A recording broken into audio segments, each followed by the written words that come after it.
Actually, do you know what? While we're just quickly dashing around the place, I'll turn on my what was the thing so I can start getting paid on that one. Actually, 1 second. Bum, bum, bum. But yeah, Mihal, the topic on the Irish identity. This is the one that you wanted to get up and started. To start with, which way do you want to go on this subject on what is the Irish identity, or are you just gonna bluff it? No, I kind of wanted it to be it's something that I've kind of mulled over for a couple of years.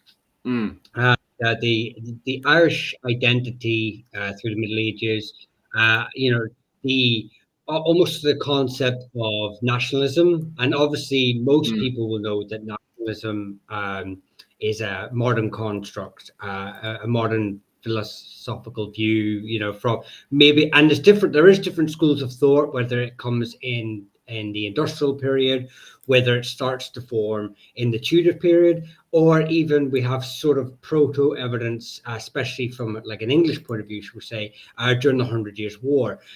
So what you see is this gradual progression to what nationalistic view today. So the concept of an idea of nationhood, the idea of identity, and I think it ties very much into modern politics when people try to claim a nation or the idea of a nation or ethnicity back to antiquity, and the problems that come with that by tying that, saying that England formed in 927, therefore the English have been around for over 1,000 years, and really, the English weren't really looking at England as England in 927, so you can't really claim that. So see, I suppose it's just the look of but that's a lot of topics really that overlap, and really I just want to say, what I came in this and so I thought, well, what were the Irish doing in the early and medieval period? How were they viewing themselves? Were they even viewing themselves as Irish or Gael or Goidel, or But these just this just idea of, did they have an understanding of basically how we view Ireland today as a nation, as a country? Did they have a similar concept? And if not, then what did they have? And just to build on that, and maybe dispel some modern political myths that sort of have arisen among certain aspects of politics today, and just sort of just educate and learn. So that was my thought process leading into this week. mm, mm, It's interesting because there is a guy, I think his name is Anthony Smith, and he does work on early nationalism. But you have to differentiate between talking about nationalism as such. Nationalism is the idea that every nation should have a state. So therefore, the Scottish nation should have its state, the Catalonian nation should have its state, the Irish nation should have its state, the Breton nation should have its state, etc., which is a late 18th century, early 19th century concept. But some nations were more centralized, were producing texts much earlier than this, especially in opposition to other nations, like England against France.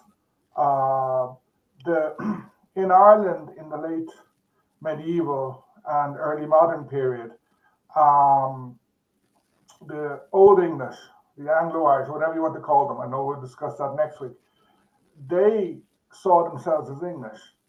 From the time of the Reformation onwards, the English in England were saying, no, you're not English, you're Irish.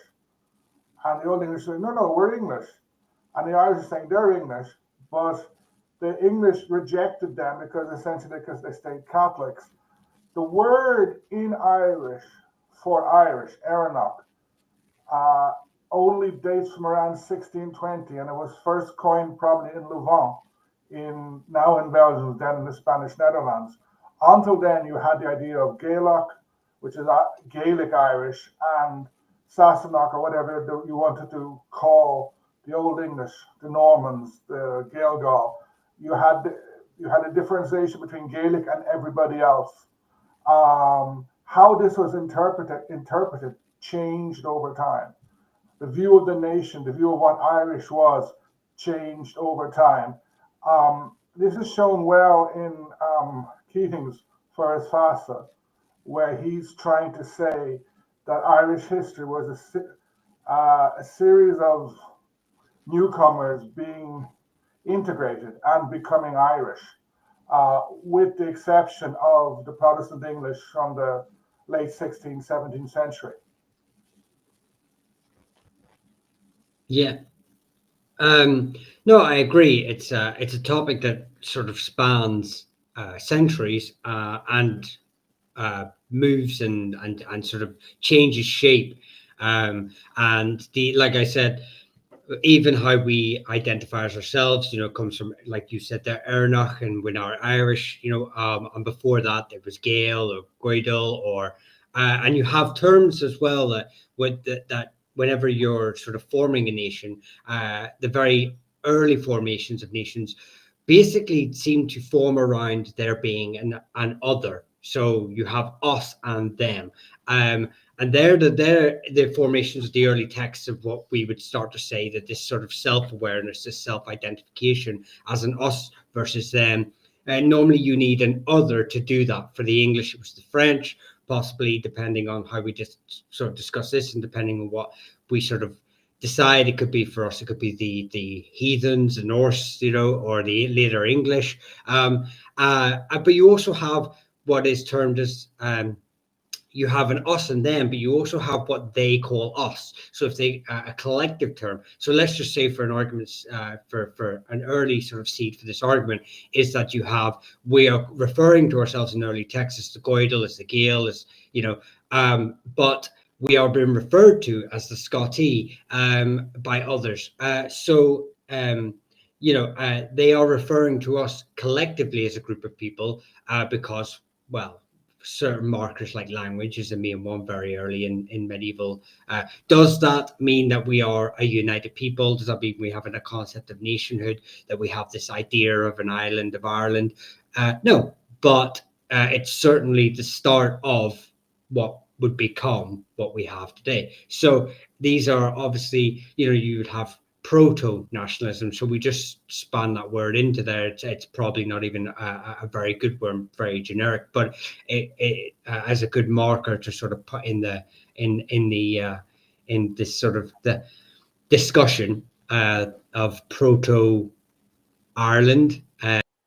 The seed made Ireland is definitely something. I say, it's something I wanted to delve into. Use this time. Sorry, I thought you were going to say something there, Phil. Owen. I think the Irish, at least the Gaelic Irish identity, starts to take form very early, but it goes beyond Ireland. It's the idea of the Gaeltacht, the Gaelic universe, sort of, which includes a large part of Scotland. You can see that when the Norse start coming in, they're clearly differentiated as not us.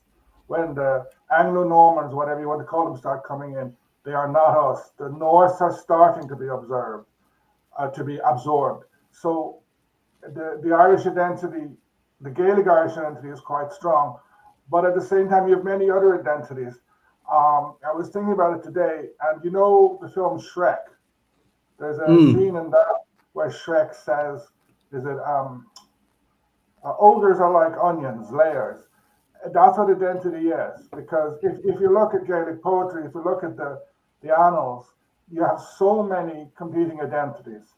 One of the basic ones is Christian versus non-Christian, pagan, whatever. Another one is related to your work. Is someone a cleric? Is someone a warrior? Is someone a poet? Another one would be regional, Ulster, Munster, Connacht, Leinster, or even, and then you get down to local, then you get down to families, and then you get down, then you can throw in more class-based ones if you want to use that terminology. So you have a series of competing identities in which the idea of being Gaelic Irish was important, but it wasn't always the most important, because I think the Gaelic Irish had a very strong cultural identity, but not necessarily the idea of one nation. That comes much, much later, as it does in many parts of Europe. Yeah, Mm. I suppose I have Philip. I don't know if you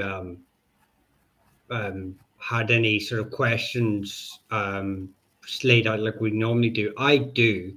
If you want me to Yeah, go ask on. them, we can put a bit of Ask away if you want. structure to this conversation.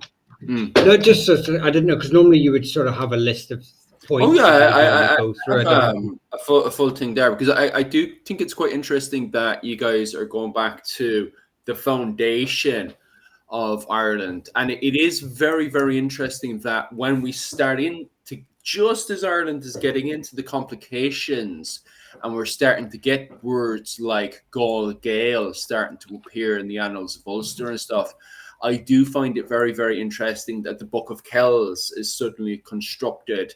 And it literally gives us an image. This is why I started using it in the background and stuff while you guys have been talking away. Because the Book of Kells is a book of what the Irish, the Gael look like. And it is very, very interesting from the get-go. Here is also an image of what a Book of Kells warrior looks like. And I even find this image interesting by itself, because although this is written around the very early 9th century or perhaps the late 8th century, it still gives us this kind of fashion style of what a lot of people assume is perhaps a cattle raider or a kern in his very light clothing and stuff. He's not wearing any riveted mail. He's not wearing any padding.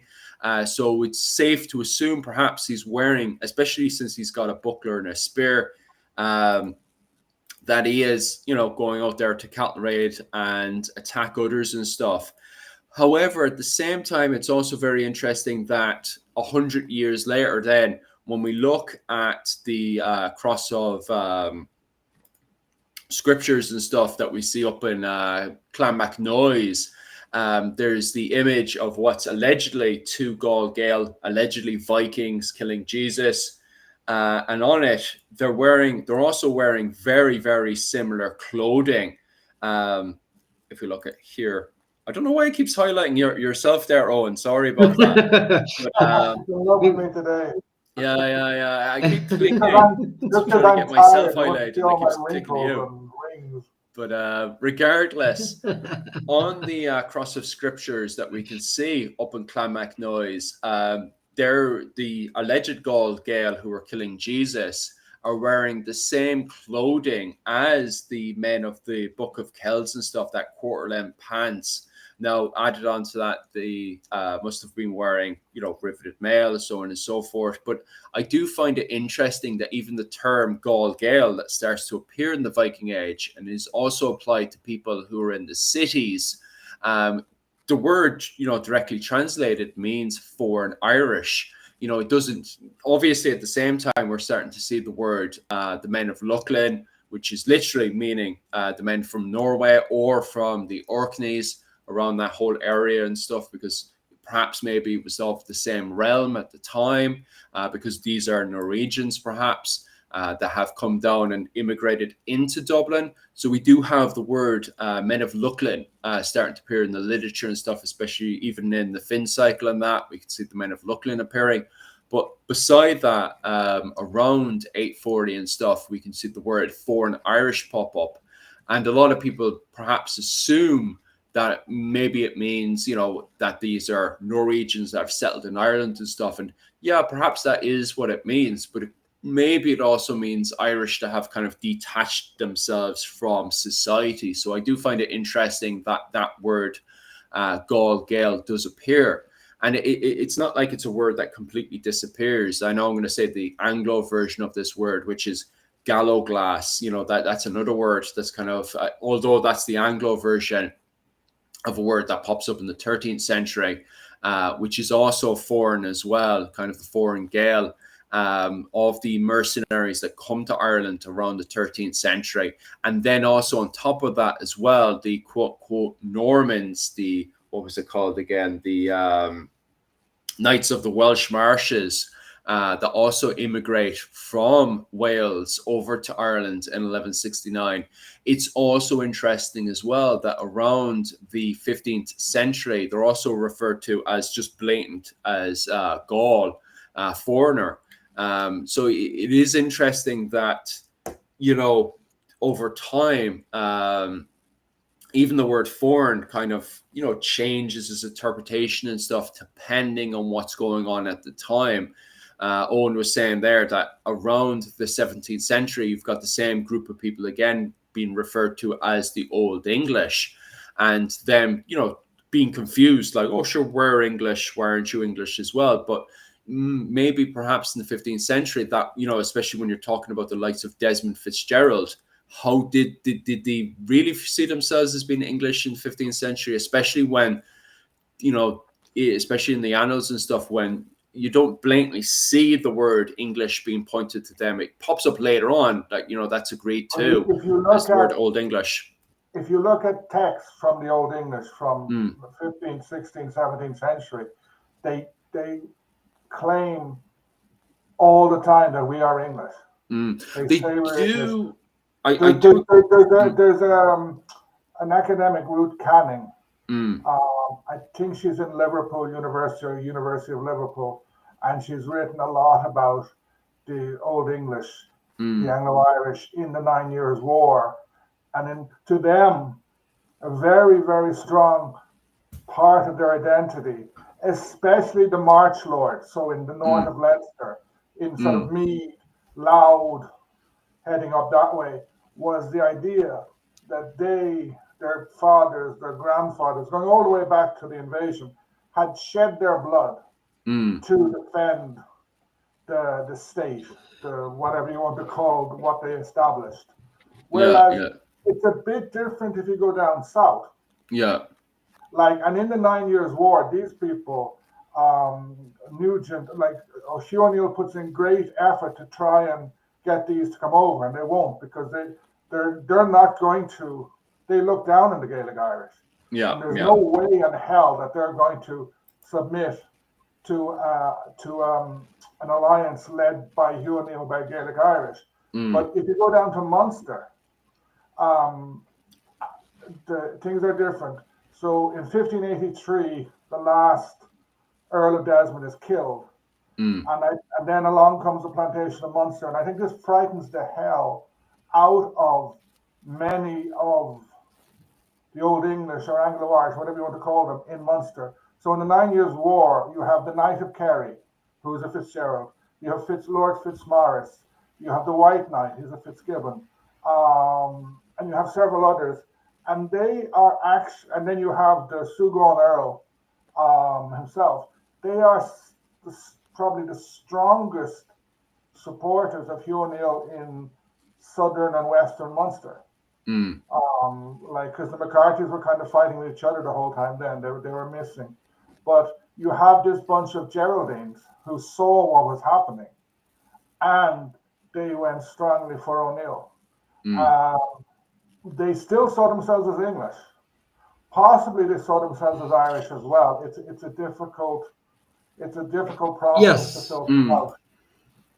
But the thing I have, Brendan Bradshaw has done a lot of work on this, because there are books in Irish, poetry books, sponsored by various Old English families. The thing is, as well, is what does the term English mean? And I know it sounds very strange. It's just in the 15th century, there isn't like the nationalism we know today. Because I do find it very, very funny that Galway, for example, have this definition. The way they're using the term, because I remember I was looking at a letter from the 15th century, and it was just the way that they were talking about the term Gaul, Wild Irish, and themselves. Like it was like they were using the term English as civilized. Like they weren't when they were saying, "Oh, we are English," and they were saying it to the king at the time. I think it was Henry V or something, they were writing a letter to. And the usage of term English, I felt when I was reading it, was very much a case of, well, we're civilized and you're civilized too. And I felt like that's how they were using the word English. And when they were using the term Wild Irish, the people outside of the walls of Galway, I felt, and this is just my feelings now, this isn't hard evidence, I felt it was more like these are the uncivilized people outside the walls. So I feel that's the entire justification of the conquest, from Geraldus Cambrensis down to Elizabeth, down to Cromwell, down to the 18th century, is based on the idea that the Irish were savages and the English, whoever they may have been, were coming to civilize them. Yeah. The document of the Pope, I forget the name, that gave the Lordship of Ireland, that says you are to improve the Irish Church, educate them. They're getting lost. That gets ignored. But English, to the old English, whatever, it was something by blood. The English in Ireland, they saw themselves as English, as someone from Yorkshire, as someone from London. So did the English in parts of France. Calais was only lost in the 1550s, I think. And like in the 1540s, if you went to Calais, they saw themselves as English. But you had the Pale of Calais as well as the Irish Pale. It was something transmitted by blood, and it involved Christianity, etc. After Reformation, it starts changing. The English start seeing it as being anti-French, anti-Irish, and anti-Catholic. The Protestant English, and that's the picture that gets created from the 16th to the 18th or 19th century of English identity. Yeah, I think well, you touched on it there, because in the 100 Years' War in Gascony, I think it is, one of the lords of the area is arguing that to the king at the time, can't remember which one, but he's arguing that the French are looking to remove the English language, remove English custom, and those are key points he iterates to sort of prove that the assistance is needed in the area by the English army, because there's this existential threat, not to the changing of, not just the changing of power, as the 100 Years' War is a dynastic war, and going backwards and forwards was quite commonplace, but the fact that English custom, English language will be lost in the area, therefore eroding its Englishness. And I think that when you touched on there about the Fitzgeralds, it's the argument of they may see themselves as English, but what is English? Because the same way, I suppose, if I was going to put it into a modern context, anyway, as being from Northern Ireland as I am, you have a British population here, but that British population, what they conceive as being British, is alien to those in England who consider themselves British. They have overlaps, but they're not. There's obviously so it's almost like, how do you perceive your identity, and then how does the rest of the identity perceive it, and that obviously comes into play when, like you said before, when you have the new English coming in and they're referring to the old English as Irish dogs, because they've dropped and then dropped English language, they've dropped English dress, and that obviously reinvigorates such statutes as the Statutes of Kilkenny in 1366. So obviously the centralization of trying to homogenize Englishness or Irishness, there's attempts on both sides to do this, and try to redefine that, like a capital city makes the judgment of what is, and a centralized government makes what it is to be, that sets the law of what it is to be that thing. Dan Breen is making a point about modern French, saying it only came about in the 17th or 18th century.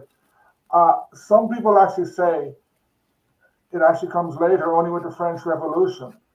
And even today, there are differences between like about the way of saying 80 between, I think in Belgium it's 80 and in France it's 80.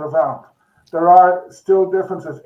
After the French Revolution, they imposed this centralized Frenchness because beforehand the French language was heavily, the division between Languedoc and Languedoc, and then there was other ones, Gascony we mentioned, Picardy, the Flanders. The French would have been very, very, very different in those ones. The way that English in London is very different from, say, Leeds, say very different from Newcastle, and then cross the borders where it's Scots, it's very different. There are all these big differences that Orthodox history has tended to overlook them in the 19th and 20th centuries. So that people have stamped this idea of the France today being the France that always was. It's not. A large part of France, especially in the Mediterranean, only came to France in the 18th century or the 17th century. Dunkirk, for example, was Spanish until the end of the 17th century. I mean, we can say the same for Irish or Gaeilge. It breaks up into its regional dialects, including the Gaelic Scottish parts in the 14th century. And then when we have later on, we start to have standardized Irish, which a lot of people, I think, is it based on the Munster dialect, which most people are taught today is and with that we've had the loss or the reducing of the Ulster dialect, the Connacht dialect. It's just another attempt to standardize and to homogenize things that are important to national identity, which is language. Or regional identity, because I know many Irish speakers from South Kerry, and they insist there are big differences between the Irish of South Kerry and the Irish of Dingle, the Irish of Corcadivna. And I'm sure if I went to Cork, into Ballyvourney, to Ballinablaw, to that area of West Cork, they would insist that their Irish is different again from Kerry Irish. And then if I went to Waterford, where the other Munster Gaeltacht is in Ring, that would be different again. Yeah, I think I just got to plug into a guy on TikTok, a mutual of mine, Dwayne Fitzsimmons. He recently did a lot of digging into the Ulster Irish and found that the Strangford area of northeast Ulster had a lot of links to Manx. So it's almost a hybridization of Ulster Irish and Manx in its early sort of writings, not writings, in its early teachings. And obviously, like say, you've got Donegal, which has got its own definition already. Most people who speak Ulster Irish are already aware of the Donegal sort of dialect. I agree. Yeah, it goes to regional too, but it just shows how. It's interesting that from the get-go, sorry for butting in there, Micheál, but it's interesting that from the get-go that people from the Kennel Owen at the very, very north of Ireland identified themselves as Gael people of the island of Ireland. And at the same time, if we travel down to the very south, the men of Munster also identified themselves as Gael, Irish people on this island and stuff. However, with the arrival of the Vikings onto the island around the 9th century, then we have this very strange word that does appear, which I'm, bringing up once again, which is Gael Gael, foreign Irish. And, obviously at the same time, we have the men of Luckland. And it's just interesting that, as you said earlier, Micheál, it's a kind of us and them in the 9th century when these people start to appear. Like even in the literature itself, in the Annals of Ulster, for example, you have the heathens, and even the word heathen itself, people that deny Christ. It kind of like we Gael, we accept Christ. Although, as you said as well, Michal, when we get into the 13th century and we see the arrival of the Anglo-Normans onto the island, it is a very much a thing of, sorry about that, messing around with this again, but it becomes a thing again of this, it's the Irish who are uncivilized because they have a very poor understanding of Christianity. And it's interesting that in the 9th century, when the Vikings arrive, that they just outright deny Christ, because if you're going to, I said this like last week on my shorts and stuff, that I did find the word heathen very, very interesting, because although it's used as a kind of demonizing word of the heathens over there in Dublin, the heathens in Dublin are staying for the winter. At the same time as well, when you break down the word itself, it means somebody that literally denies Christ. And I do scratch my head and say, so did you go up to them and tell them about Jesus Christ? Oh, why are you applying this word? Why aren't you just turning around and explaining that these are, pagan people and stuff? Why are you using that definition of a person that denies Christ? And it gives this kind of order to them that we are good Christian Irish and they are foreign Irish. They are heathens. They are people that deny Christ. So yeah, it is very, very interesting that, although in the 7th and 8th century, when it's just the Gael people, people of the Kennel Owen that identify as Gael, and then people of Munster at the very bottom of Ireland that identify as Gael, that when we see the coming of the foreigners onto the island, 100% it is, even in the annals of Ulster itself, it's a very us versus them. People that accept Christ into our lives, people that deny Christ. Why are they using this sort of language? It is very, very interesting that from the get-go, when foreigners start to come into the island, it kind of does have an us versus them attitude. And then later on, when we see the coming of the Normans coming onto the island of Ireland, the reason why, by the way, why I'm using the Lewis chess piece is just to give an indication that the Irish, because the Lewis chess piece was various other chess pieces that were coming into Ireland at the time. The Lewis chess piece was found between a trade route going from Norway into Ireland, particularly Dublin and stuff, because you can find these Lewis chess pieces in scattered around Ireland, and you can also find them off in Norway as well, which goes to show that the Irish are continuing to develop at the time. So when you do have the Normans coming onto the island, this being an effigy found up in Kilkenny, that there isn't too much. They're not foreign, clothing wise and stuff.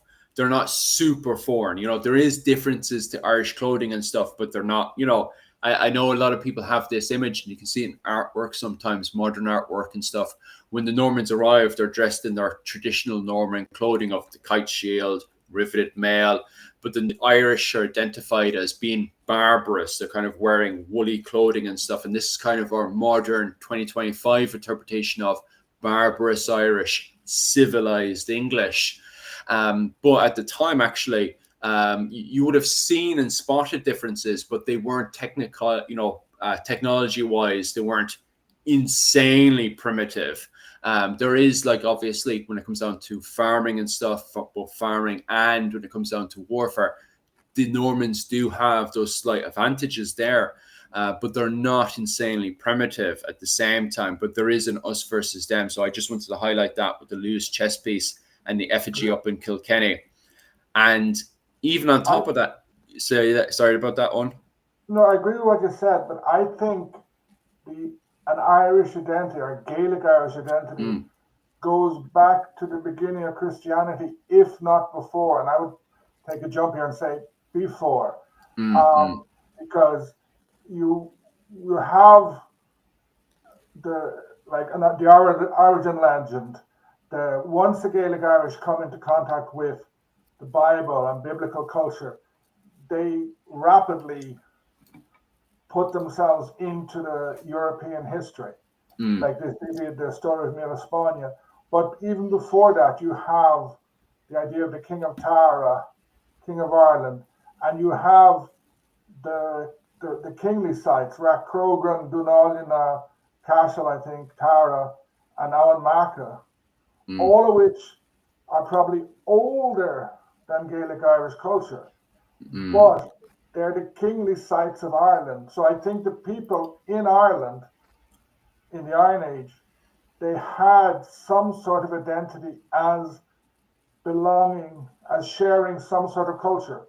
It was politically divided, I but they agree. had this sense of cultural unity and of sharing the island. And then I think it's only natural that there's always someone who wants to do better and wants to become the king of Munster, then the king of Munster and Leinster, then the king of the whole island.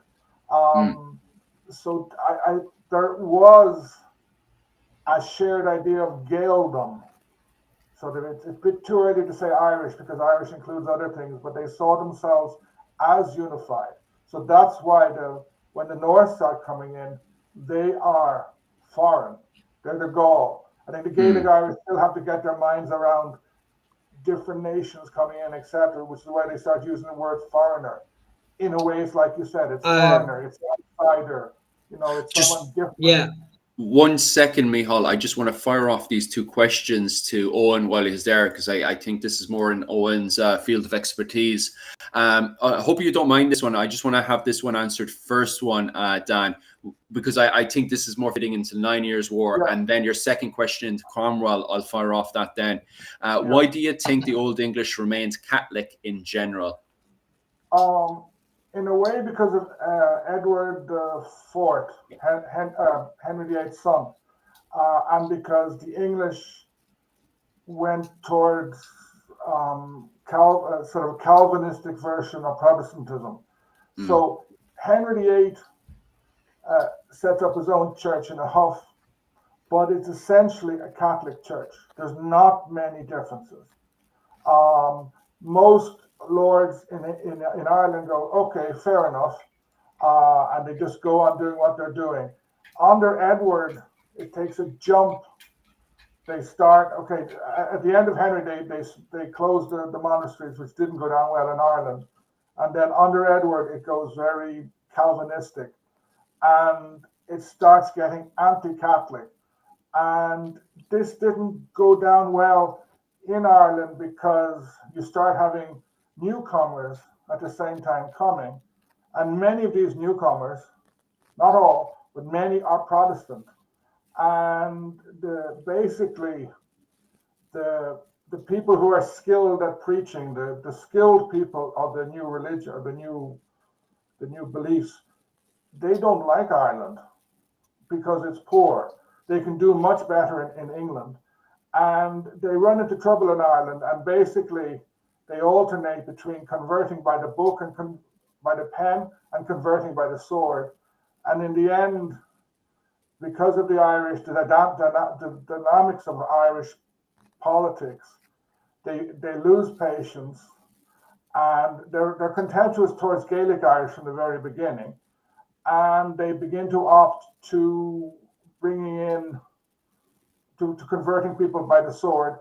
And at the same time, the Tudors were not very happy about the independence of whether Irish towns or the Old English lords, even the butlers. They weren't over fond of the independence that these had. And so you have this conjunction of prejudice and inability, not having good people, and then this option to go for the military route of conversion. That's why it failed. I saw his second question about Cromwell. That was true, but it well predates Cromwell. You can see that in the 9 Years' War. The Gaelic Irish, they call the English buttocks, which is churls, or I think nowadays you'd say chavs. And many, for example, Bagnall's father, I think he may have killed someone, he robbed someone in England. He fled to Ireland. Con Bacach O'Neill got him set up. And then sort of he becomes marshal, his son becomes marshal. They're not aristocrats. Hugh O'Neill, whether as O'Neill or as the Earl of Tyrone, is by far his social superior, but Hugh O'Neill is not put on any council. Bagnall, Bingham, they're put on the councils, and they're not. Most of them aren't nobles. You have some nobles, the earls of Essex, etc., come over, but most of the New English are sort of middle class people who are nouveau riche, and it doesn't go down well with the Gaelic Irish, who are very snobby, shall we say.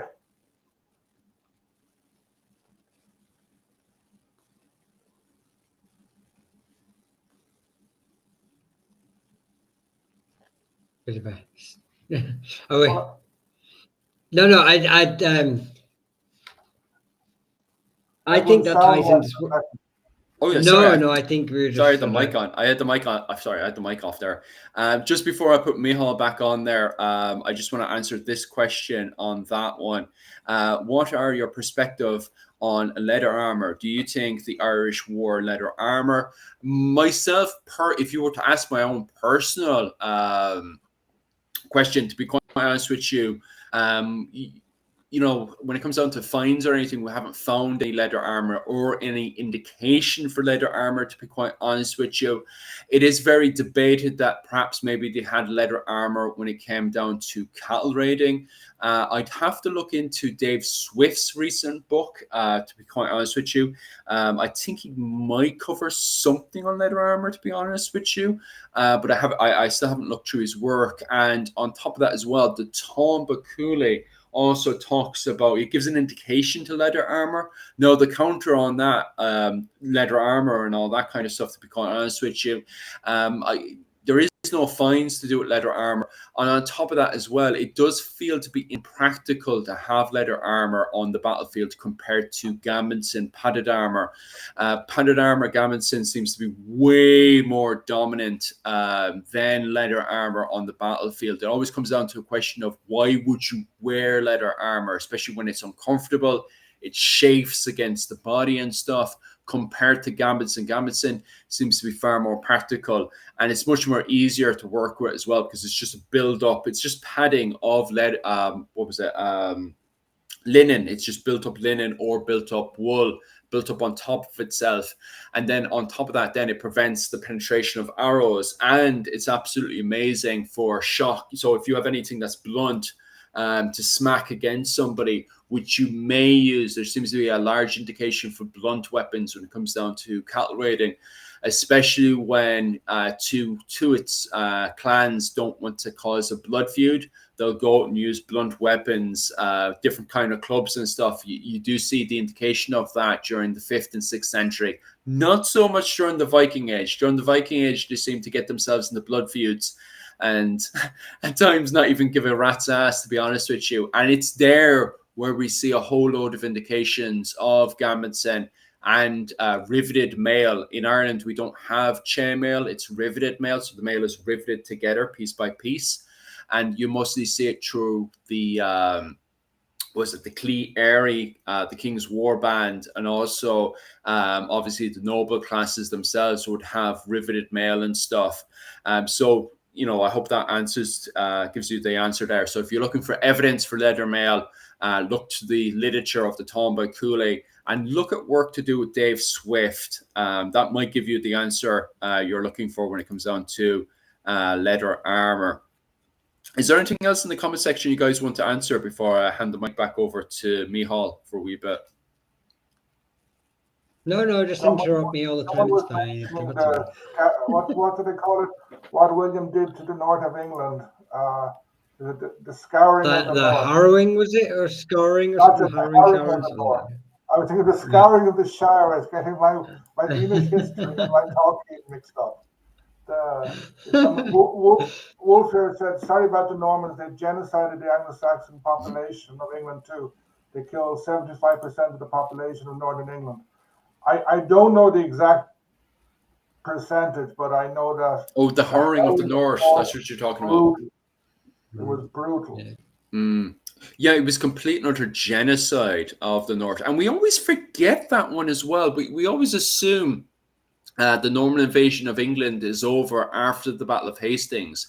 And there's actually an entire campaign where actually Diarmid Mac Mail na Mór, who was the High King of Ireland at the time, actually sponsored his, what was it, Godwinson's sons after the Battle of Hastings went to Ireland for aid. And Diarmaid MacMahon the Mór, although he was facing campaigns of rebellion in his own realm of Munster and Leinster and Dublin, he was also trying to campaign into Meath at the time. However, he did try to do his best that he could to support the Godwinsons in a campaign over to England, in the north of England. And also the King of Denmark as well was also trying to support, the Godwinson sons as well with their campaign in the north of England. But it actually failed because the Normans paid off the mercenaries that were coming over from Ireland and Denmark. They just paid them all off. And those mercenaries then went hiding up in Scotland.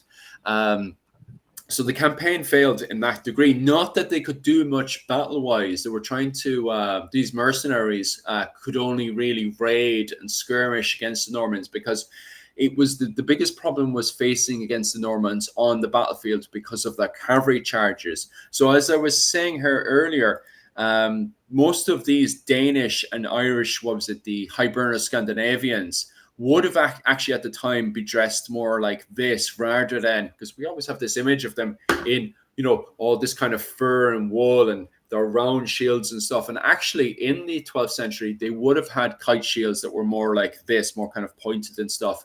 And the Normans, although this is a much more later effigy and stuff, would have been in the Rivet of the Mail and stuff. The major difference between Norman warfare and Danish and Hiberno-Scandinavian warfare is that cavalry charge. Their horses were way too advanced.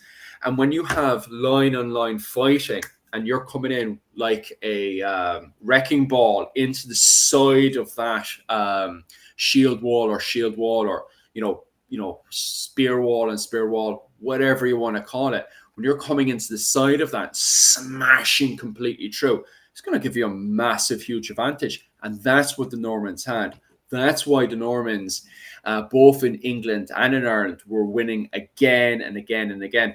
And Ireland and England, as you guys were saying there with the Anglo-Saxons and stuff, or was it Britain, Ireland, they weren't the only victims here. You're also talking about Sicily became a victim to this. The Byzantine Empire would become a massive victim to this. In fact, a big chunk of the Crusades, the Normans in the First Crusade again and again and again had that advantage of the wrecking ball into the side of the formations, which gave them a humongous, massive advantage. Plus, the Normans were exceptionally battle-hardened going into the 11th and 12th century at the time.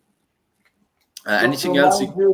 The Battle of Hastings was, to quote Wellington, a near-run thing. Yeah. Despite the Norman cavalry, they barely won Hastings. Yeah. It was a tough day at the office. The Anglo-Saxons knew what they were up to going into the battle. They weren't. We always assume the Anglo-Saxons and the Gaelic are ignorant to Norman warfare. They knew what Norman warfare had looked like. Not so much, and even on top of that, the Anglo-Saxons knew what they were up to, but you can tell by their formation, they formed up on top of a hill and they made sure their flanks were blocked between the trees.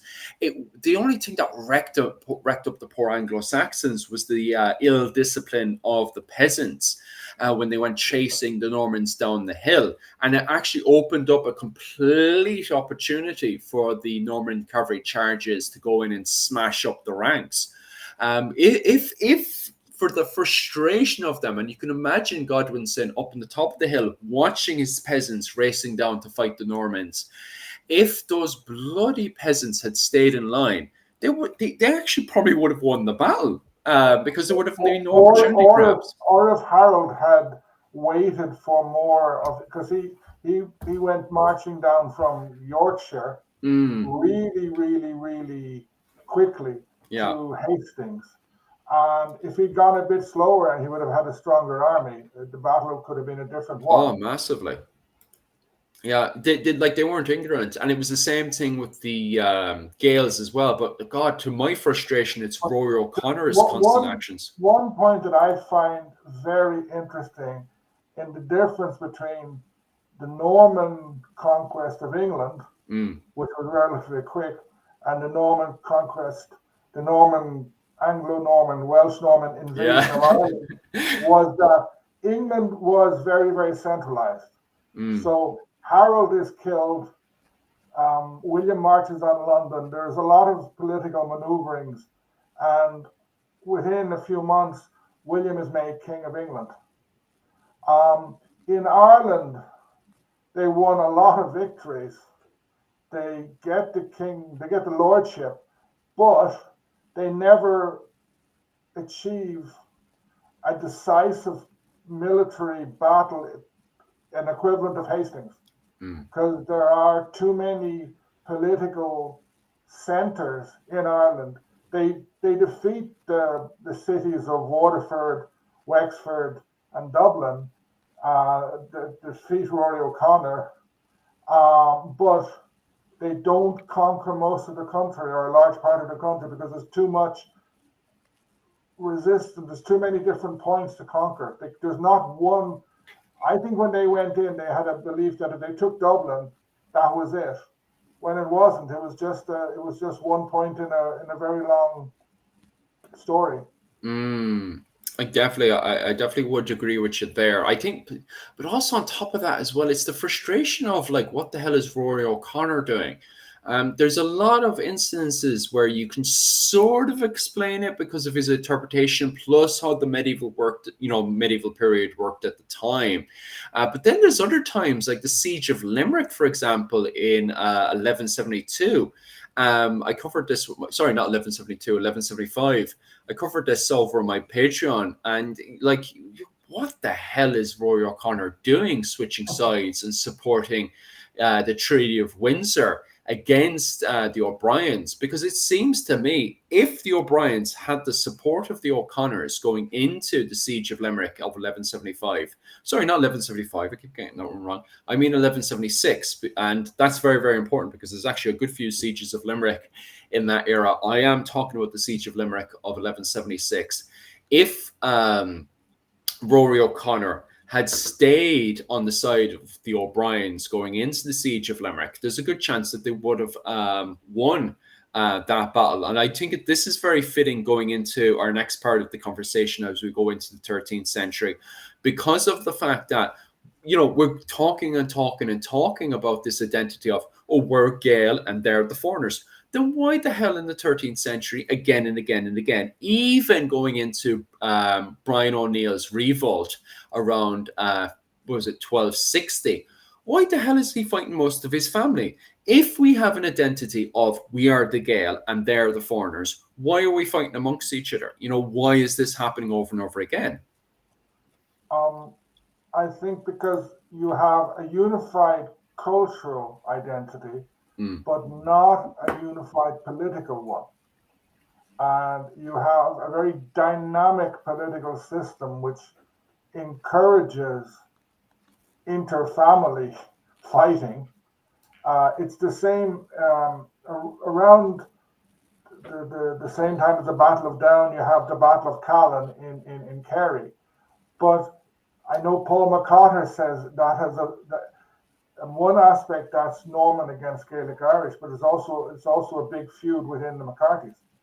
So the Gaelic Irish fractured a lot, and I think they had this idea that they could, like, the Norse had come in and been absorbed, so the same would happen with the English. I think they didn't realize the difference that they were facing this time. It was like they were fighting probably the most centralized state in Europe, which was forming empires, which was something new to them.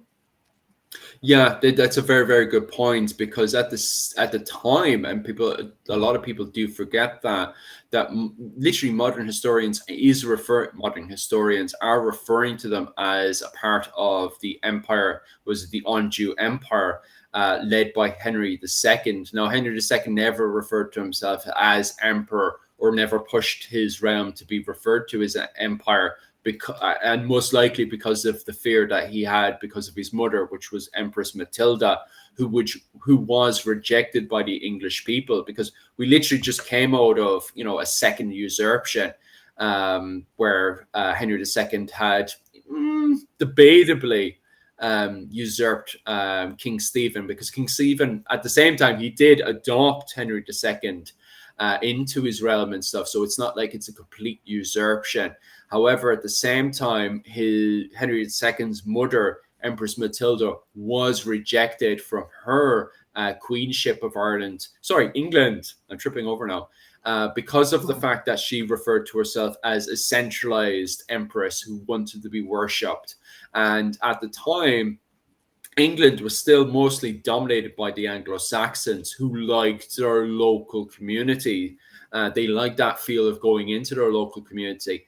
And here you had the likes of, you know, King Stephen, Empress Matilda, and now Henry II, who, you know, kind of represent these centralized ideas. So even in England, it is quite interesting that, you know, it's this back and forth of centralization versus non-centralization. But you're perfectly right at the same time, especially compared to France, or even more so again, especially against the Holy Roman Empire. England was, you know, the best representation of what is centralization, especially when they got some of their top nobles and smashed it in 1172, when you had the arrival of the likes of the Marshals, the Butlers, the Anglo-Normans starting to smash into Ireland with a much more centralized idea, even more so than the Knights of the Welsh Marches, who smashed in around 1169 with Strongbow and stuff. So yeah, I do fully agree with you that there was more of a centralized idea.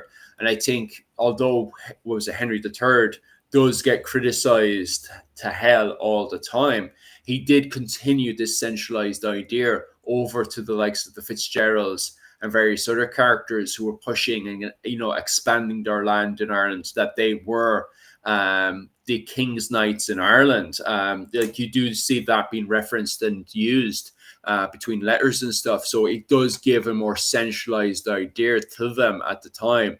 Complicated subject, especially when the Annals of Ulster and stuff still slightly identifies these kind of King's Knights in Ireland as foreign compared to the English who come in, where they're just referred to as the Saxons and all that kind of language. There is slight differences in the language at the time. Like maybe overall, you're still kind of right that overall they're still referred to as English compared to this whole idea of, well, you know, the English in Ireland are referred to as foreign and the English in England are referred to as English. You know, maybe there is a level of differences, or, you know, it's a complicated subject. Like, something that is interesting is that the Gaelic Irish, the elites, nobility, fought a lot among themselves, but so did the Normans. Yeah. Like, the course, like, go to any Norman castle in Ireland, and it's always built by somebody, then it passes to somebody else, then there's a war between two Norman knights for Carlingford, Trim, the Earldom of Ulster. There's so many inter-Norman fights, inter-Anglo-Norman, Anglo-Norman fights in Ireland, and you have the same in England. You had John fighting his barons, and they invited in the French, and Marshall kind of intervenes at the last moment. But somehow the Normans managed to preserve the state that William won based in London. Sort of, and this state ruled over England, it ruled over Wales, parts of Ireland, and large parts of France. And like, if you look at the English, the Orthodox English history portrays everything, you know, okay, you have the War of the Roses and the anarchy, but it's more than, it's non-stop fighting.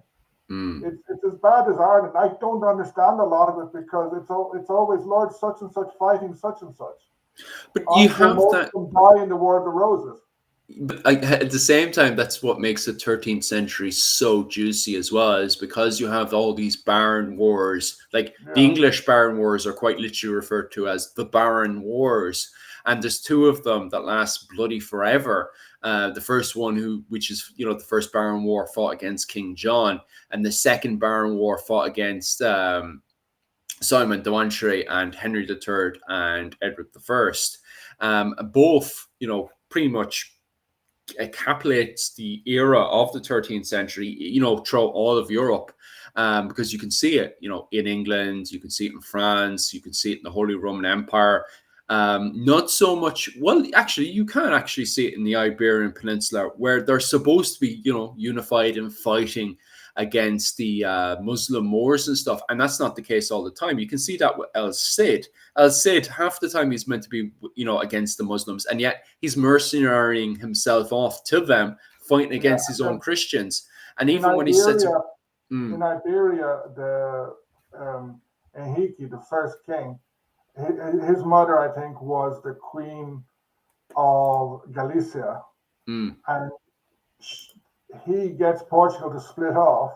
Portugal becomes and they spend as much time fighting the Spanish or the Castilians, really, than they do fighting the Moors. Yeah. Sort of. I think we lost Mihal.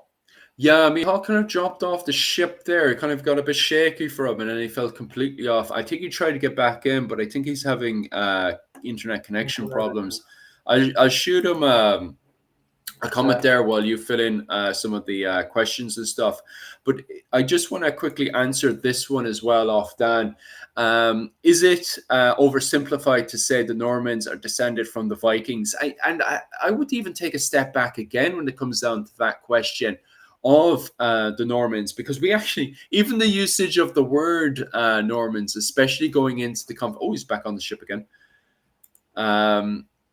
Yeah, I think his internet connection is acting up a wee bit, but we'll leave him for a few seconds there to do his own thing as I answer this question. But I even think, to be honest with you, Owen, when it comes down to this question here, I think it's even oversimplified, because we actually have that book that came out, was it last year, the English Invasion of Ireland of 1169, which was made up in the University of Liverpool. I can't remember I think it's Diarmid who had written that book, but regardless, I can't remember specifically who had written it. But he brings out a very good point that, like, even the term Norman, when it comes down to the invasion of 1169, is an oversimplified modern term, which it is, to be quite honest with you, because at the time, the first wave is referred to as the Knights of the Welsh Marches. And it is like, even their descendancy, although the main descendancy is Norman, and you can see that, was it Mihal's friend over in TikTok brought out a very good idea, very good point, that even when we go into 1220 or even 1240, you still have, what was it called? Knights living in Ireland who go over to Normandy to visit their cousins and relatives and stuff. So there's still this strong Norman identity in Ireland throughout the entire 13th century. But at the same time, you still have people that are related to people in Brittany, Frisia, and various other parts of France. Oh, and Anjou as well. So at the same time, even the term Norman is oversimplified. Like we use it in a very modern context. Because at the time, as I just said there, they were referred to as the Knights of the Welsh Marches. And then you have the second wave that comes in 1172, where they're referred to as, English Knight, Saxon Knights from the Irish interpretation. So, yeah, I do think we kind of oversimplify everything, to be quite honest with you, but just so we can have a conversation, because, God, trying to use all these terms. Even going back to 1066, it was not a Norman army. It was the army of William Duke of Normandy, which included large amounts of Bretons and other knights, and Flemings, etc. It included a large amount of people. And then by 1172, how many had married with Welsh? How many had married with English? It was getting mixed up. William Marshall, the greatest of all knights, his his wife's granddad was Dermot McMurrough. Yeah. Like his kids could have played for Ireland.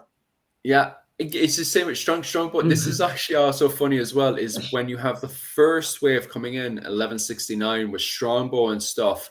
The O'Briens are actually on the side of Strongbow because they're actually related together. It was Strongbow needed support when it went into his Usherga campaign. He was going into Usherga, modern day Kilkenny. And he used his old Marriage Alliance card with the O'Briens, and the O'Briens didn't even hesitate. They came down and supported Strongbow. Now, this is the first wave. This is before we had any massive English invasion into Ireland in 1172.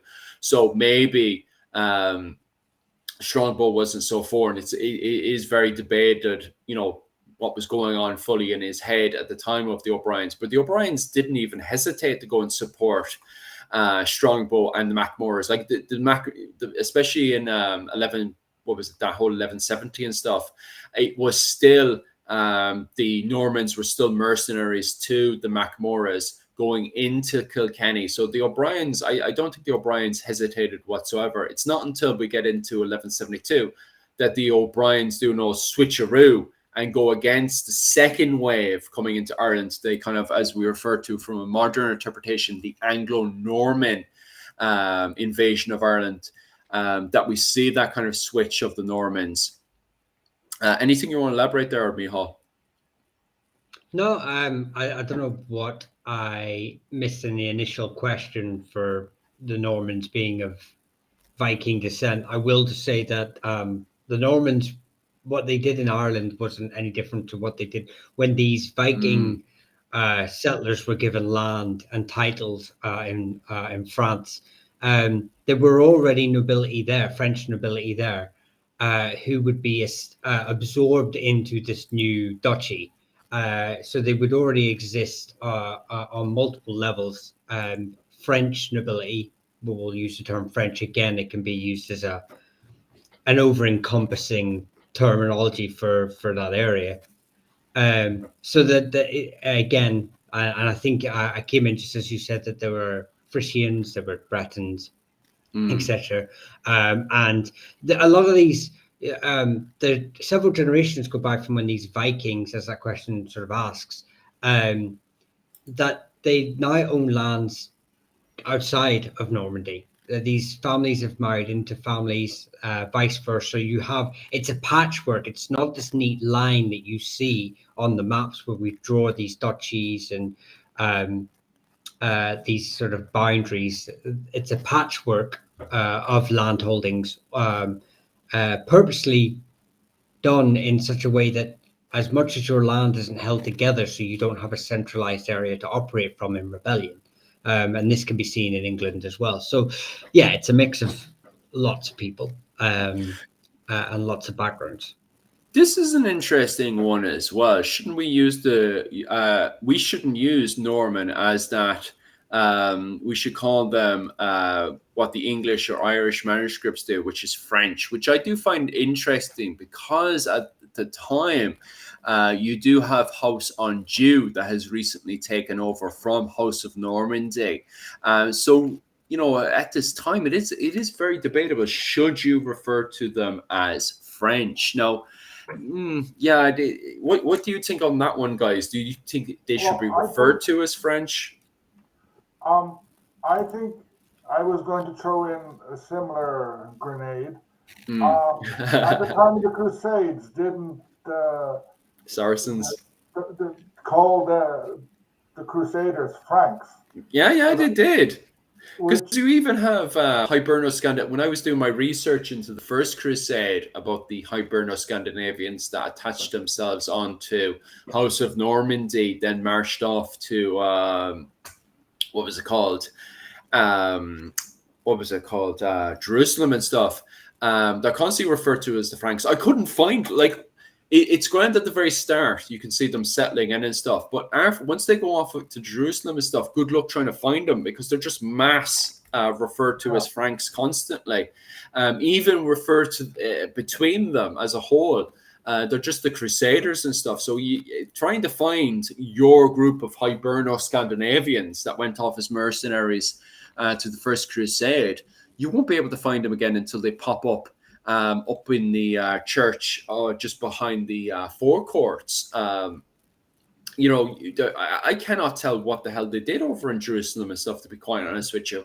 All I know is that you have a group of Hiberno-Scandinavians that are hinted, because they use the word pilgrimage, are hinted because the Irish are just like it's the Norwegians as well. They don't tell the difference between a crusade and a pilgrimage. So they just brand all of it as a pilgrimage. So what they say is that so-and-so went on a pilgrimage, and you're looking at the sources and stuff, and you're like, wait, there's a crusade happening at the same time. How can he go to a pilgrimage to Jerusalem? Why did he decide to go to Jerusalem?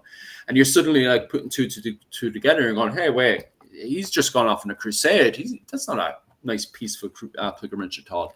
And then what you have afterwards is the sudden appearance of archaeological finds of graves in Dublin, just behind the forecourts of crusaders from the First Crusade. So it gives us an indication that St.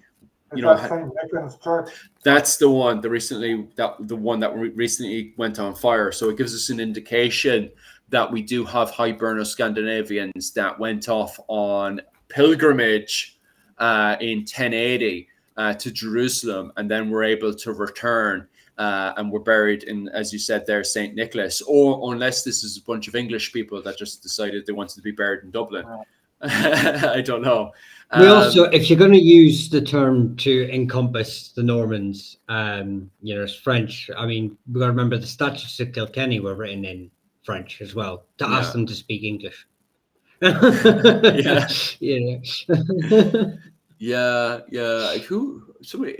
had because I covered a video years back on the statutes of Kilkenny, and I always get people joking about that, like, as well. All right, there's a lot of questions now in the comment section.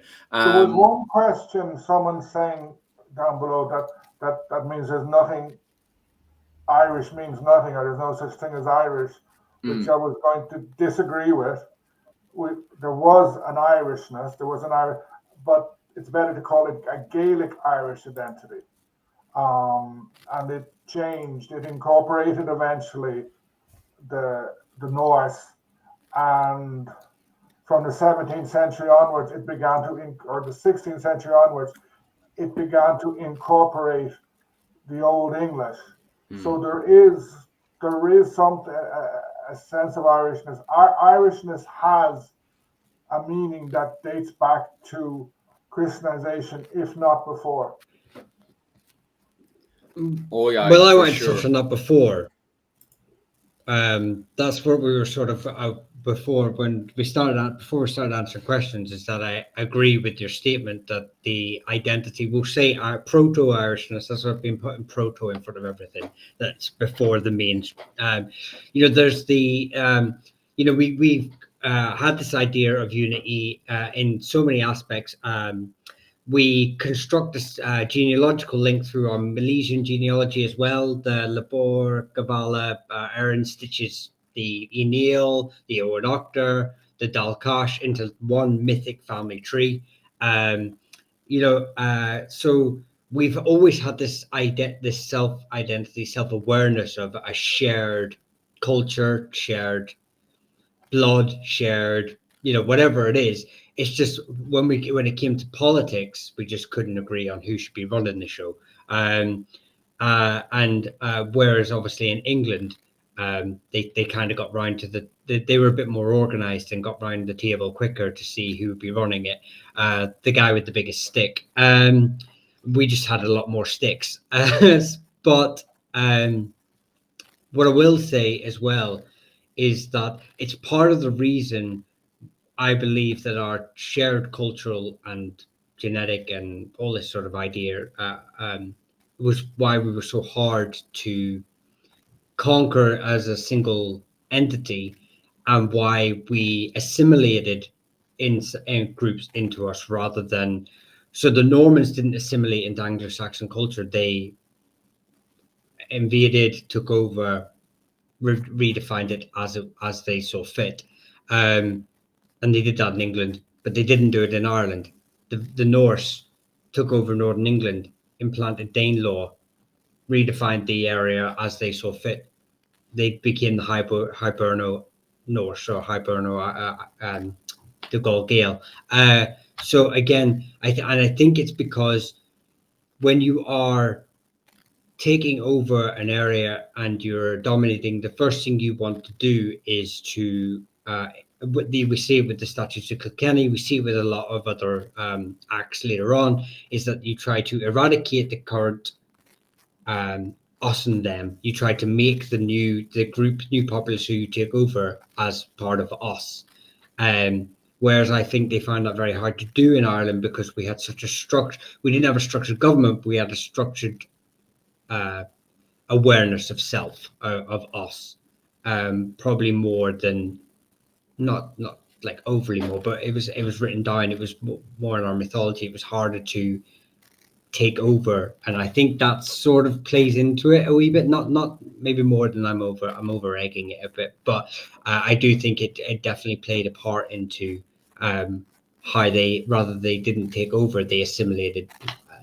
And then eventually took over in the later on. You do bring up a very good point there. Sorry for putting in there, Owen, but Micheál, you bring up a very good point, and somebody in my Patreon said it a few months back as well. She kind of wanted me to investigate, and I still forgot to go around to do it. Well, mostly because I found the question quite difficult to answer myself, to be quite honest with you, and that is, why is it that you have Scandinavians that were immigrating into Britain?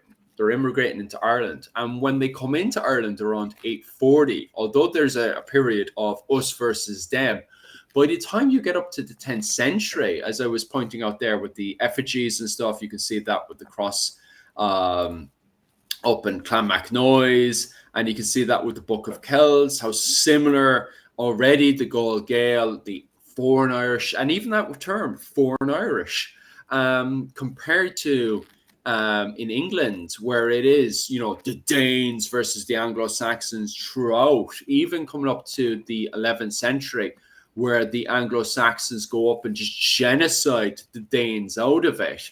Although for example, the Ionale Confederation, the confederation made between the likes of the Kenloan and the Calcollan and stuff, the coming together of these Tuatha in the middle and north of Ireland to go over and sack Dublin. They don't go in there and genocide Dublin. They keep the Vikings there. There is times when they do kick out the main dynasty, the Eamirs, out of it when they're being very troublesome. But there's still, especially when it comes down to the time of Brodar Eamer and stuff, he's going to the assemblies in Ireland and stuff. They're not completely alien. They're still using terms like foreign Irish and stuff, but they're not as alien as you can see in England, as you pointed out there with Danelaw and stuff.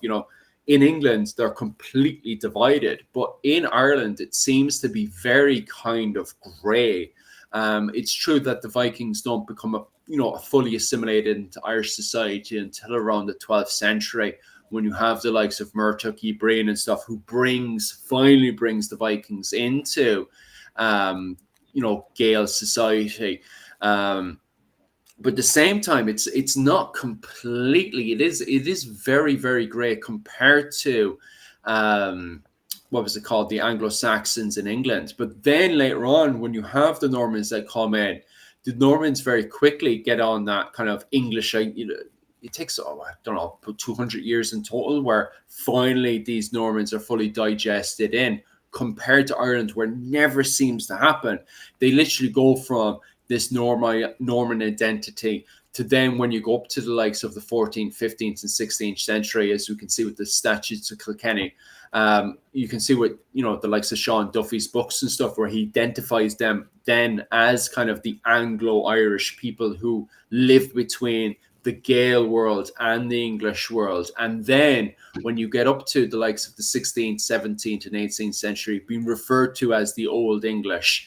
And it's not until we get up to the likes of the Cromwell Wars and stuff that, you've got this kind of Irish-English identity and stuff.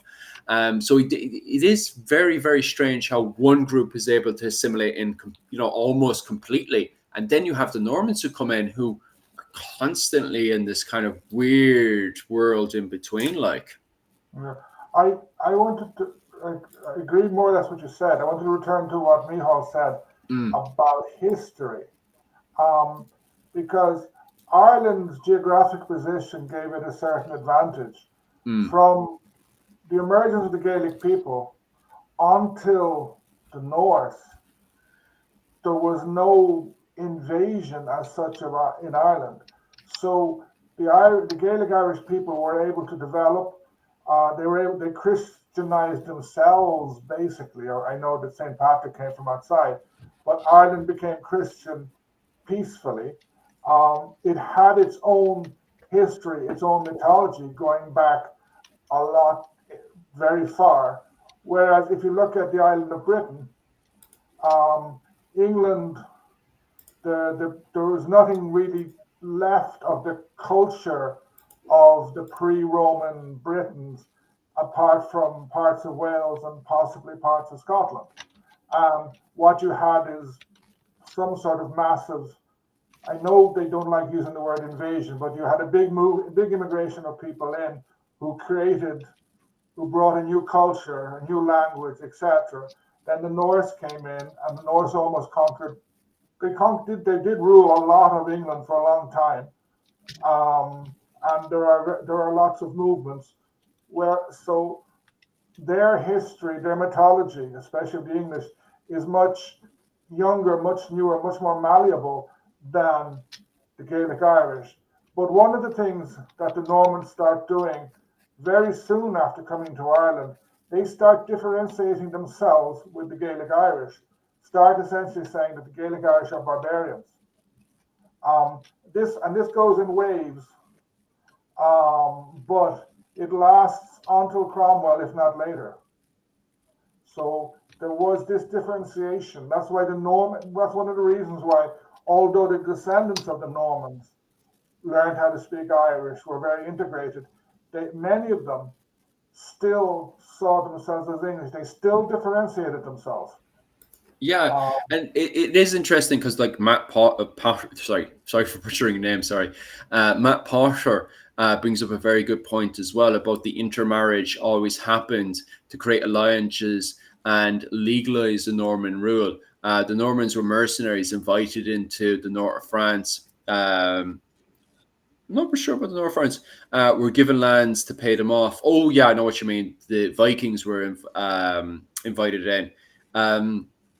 Yeah, very good point there off Matt as well. How the Normans, because like even from their roots down, when they go from Scandinavia over to the north of France, how they're able to digest into French culture and stuff, and at the same time slightly keep some of their Viking foundations and stuff to give them an identity different to Paris and the Anjou territories at the time. So that is quite unique to them. But at the same time, they are mixing between the Franks and themselves, and then when they go off to England, continue that mixing and everything going on for sure. Is there any other questions and stuff you guys want to answer? Because we do have a few of them, and we just have the half an hour left. But let me just see what it was. Someone was asking about the Erin and the christening. It's there, Ulysses 31. It's in the middle of the screen. Go on anyway, and I'll find it. Yeah. So I'm guessing it's how do they sort of play into the Gaelic identity? Because I know in the Book of Leinster, in the genealogical tracts, the Cruithne are treated as like a separate race. But any historian will tell you that we don't actually see them in genealogical finds, in genealogical tracts, and what's the word I'm looking? Archaeological finds. We don't see them as being separate in any way to their neighbouring Gaels. Now, obviously, I know probably Owen shares a similar idea as me. Is that in our traditional sort of narrative, Gaelic culture and identity is brought to us by the Gaels invaded Ireland. I am of the opinion that the Gaelic culture and identity was formed in Ireland and partly in Argyll, Western Scotland, and it was created in Ireland from these multiple migrations going right back to the Neolithic era. So all these migrations formed the Gaelic identity, and that became the Irish identity today. So I don't believe in this invasion, this Gaelic invasion that sort of took over Ireland. So we'll use that as my sort of point for what I'm about to say, is that as this Gaelic identity happened, we had Iron Age groups that still existed in Ireland, like the Cruithne, who may be related in some way to Brythonic groups like the Picts. Living in Ireland, we had groups probably from mainland Britain as well, other parts of mainland Britain living in Ireland, groups from Europe living in Ireland. And what happened is these all came together and formed the Gaelic identity. And you will have groups that were demoted for whatever reason, political at the time, to being seen as outside of that. But they certainly saw themselves later on, the Cruithne especially, certainly saw themselves as Gaelic. In fact, they went to great lengths later on in the 8th and 9th century to really egg up their links to being Gaels. They tried to claim Nail descent. They took on the tribal markings of the Ullid, trying to say that they were the true Ullid, taking that from another group called the Dal Fiatach, who were included in the Gaelic identity and genealogical tracts as being pure Gaels, who had claimed the title of being the true Ullid before anyone else. And they tried to the Cruithne tried to take that Ullid title. Now the Cruithne are a group that incorporates the Dalriada, and are the group that went back to Scotland, part of that invasion. That's another thing. So you can see how it doesn't matter really where you came into the migration of Ireland. You are being it's politics that whether you are then assimilated into the inner circle of being Gael or not. Most groups had multiple origin points. So with the Cruithne, it's even though their blood is Brythonic in some way, they made great lengths to be seen as Irish, to be incorporated as Irish, and they were then assimilated later on, and that political maneuvering and self-propaganda that they released allowed them to be incorporated into the wider Nail sphere. So it just goes to, again, to show another group sort of being incorporated. But these are Iron Age groups now. These aren't later on. So very good points there. Just unless Owen O'Neill wants to expand on. There was a question there by a point by Matt. I want to just respond to quickly. Yeah. They had adopted Gaelic customs, intermarried into the clan system. Yeah, I wanted to expand on that one as well. I'll leave you expand on that one first, Owen, and then I'll do my spiel as well. Okay. And this is where I differ with Matt. And after generations couldn't be distinguished from the native Irish. I disagree with that. They could, and they did. If you go anywhere in the world, people go to any town anywhere in the world, people there have skills at identifying who's from there, who's from somewhere else.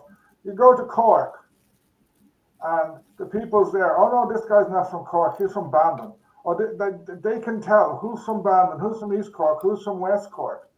So if you jump back to the 16th century, the 15th century, although you may have an Earl of Desmond who speaks Irish, everybody knew he regarded himself as English. Everybody knew where he came from.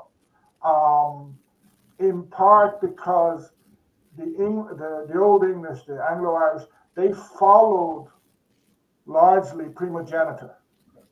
They didn't follow the more chaotic Irish system of inheritance. And people had the skills to be able to differentiate where people came from. Shane O'Neill's grandmother and possibly mother were from the Fitzgeralds of Kildare, but he still regarded himself as Gaelic Irish. But the Earl of Kildare was regarding himself as English, possibly English Irish. People knew how to do that. Nowadays, looking back 400 or 500 years into the past, we find that different. An American, say, coming into Kerry, might not be able to differentiate who's from South Kerry, who's from North Kerry, or who's from Kerry, who's from Cork, who's from Limerick. But the locals can. And that's a skill you'll find anywhere in the world. If I went to Boston, I could get into trouble by mixing South Boston from North Boston or West Boston. It's a skill people have. I definitely agree with you on that one.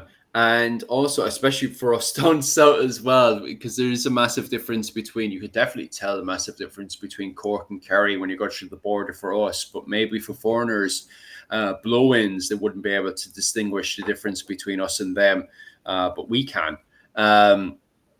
Yeah, same with Ulster. We're far superior, so. Just to, if you guys are criticizing mics and all that kind of stuff, just advise us as well what kind of stuff to buy as well, because we're always trying to, obviously with the money and Patreon and stuff you guys are sending out to us, definitely advise us what kind of software and stuff to get a hold of, because we actually specialize in history. When it comes down to technology, Jesus, we're absolutely terrible. I'm literally just making it up as I go along. So be patient when it comes down to that kind of stuff. And also on top of that as well, my name, obviously, this isn't popping up all the time. If I highlight this here, yeah. It's funny, when we first got a hold of this, all of our names would pop up perfectly. But my name is Philip Ojeda, and I'm over in Irish Medieval History. Just below me is Dr. Owen O'Neill. And then below him again is Mihal from Clans and Dynasties. So if you're looking to identify who we are, there's our names below. So if you're just wondering if one of us are having technical problems or anything like that, definitely point out who it is and stuff so we can make those changes and stuff in the future. And just bear with us because we don't specialize in any of this technology whatsoever. We're a bunch of history nerds that spend endless hours reading books, not touching computers, to be quite honest with you. So please be patient when it comes down to that. Just going back over to this one, just so I can expand on that one for the next 40 minutes or so, which will lead us up to the next topic for next week, which is the Anglo-Irish. I do find this interesting because about 4 years ago, myself and Mihal were talking to Rue Butler, and he made a very good point about the likes of the Gilpatrick, the Fitzpatrick and stuff, how they were solid evidence. And it's not just the Fitzpatricks, for example. You can see the same thing with the O'Briens and the O'Connors, how we have this interpretation. If I go over to the seal of the O'Connors here, and now it's decided it's going to hire Mihal while he's typing away. Click, click, click, click. It's the, what was it called? What we have here is the seal of O'Connor. And that's very interesting because it's gone from a very kind of Norman interpretation, a very kind of European, a kind of, how we say, kind of maybe Gael Euro kind of style. I'm not really sure how to put it, but it's definitely a European style, not a default Gael style that we're used to. And this letter was sent from the O'Connors to the Plantagenets, King Henry III at the time, and it had this seal on it to kind of represent the O'Connors. And it's not the typical kind of tree or anything that you'd see associated with the O'Connors. It's very European, which is very, very interesting that we get this kind of idea from a modern interpretation that the Normans came in and that the Normans became more Irish than the Irish themselves, when in reality, it seems to be very blurred, that even the O'Connors themselves, the kings of Ireland, well, the men with the biggest stick in Ireland,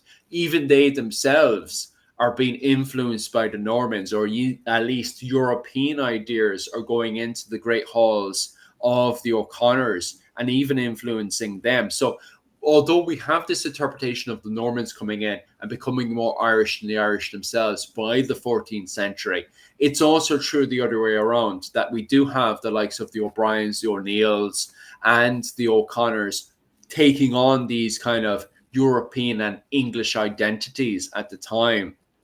And even when we look at the grave slabs at the time as well, if we were to look at this one in particular, you can see that mixture there. With this one up in the top, you get this effigy idea, which falls in line again, as I said earlier on, with the effigies that we see up in Cashel, to do with the likes of the butlers and stuff, that we even have effigies with the Irish themselves, where we can see that influence, that kind of European, English, French influence. But at the same time, if we look at the Gallo glass at the center here, and even the clothing that O'Connor has, is very long tunic that fits in more in line with the Gaelic style of clothing.